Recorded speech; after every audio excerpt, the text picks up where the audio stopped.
Hi, this is Matt from tracingmatt.co.uk, and here we have the E-TEN Glofiish M700.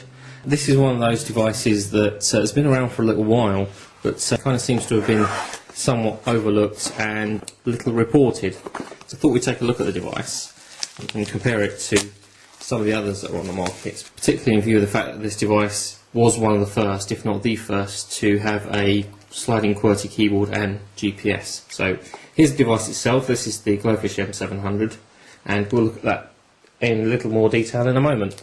Inside the box you also find a case. It's a pouch style that hooks on your belt with a magnetic flap. The battery, which is a 1530 mAh battery. Spare stylus. A set of headphones with an inline microphone, and these are a 2.5mm jack 4-pole, so you will need a 2.5 to 3.5mm adapter if you want to use your own headphones with this. There's also an adapter, mains adapter charging, a mini USB to USB sync charge cable. Underneath you have a what's in the box and a CD with Active Sync and Outlook 2007 trial. So if we bring the device back over and take a look, as you can see it has a fairly generous 2.8-inch screen and it's 240 by 320 pixels.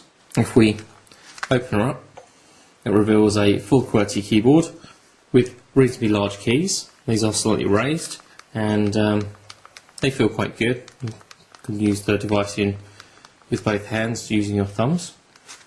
On the front of the device we have a normal sort of D-pad style control with send and end red and green phone keys and soft keys. There's also a button for GPS, which launches GPS applications, and a home button. On the side you have a power button and a camera button, and on the other side you have a volume control and an OK button.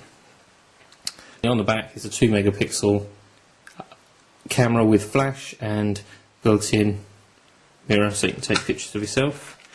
See underneath you have space for your SIM card and the battery, and stylus in the bottom. This is telescopic stylus. Last but not least, on the bottom there's a micro SD card slot and a mini USB connector for sync and charge. So there's the device.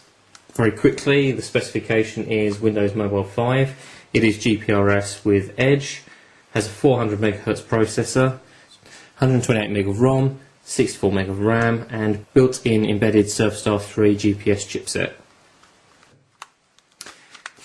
In terms of the size, it is comparable to the HTC Titan 2, as you can see there. It's a little larger, it is lighter, and there's not really any great deal of difference in the thickness there. But we thought we'd do a comparison of the E-TEN. As I say, it's a device that seems to have been somewhat overlooked in the past, and compare this against some of the other devices that are available on the market now. And the review will be online soon.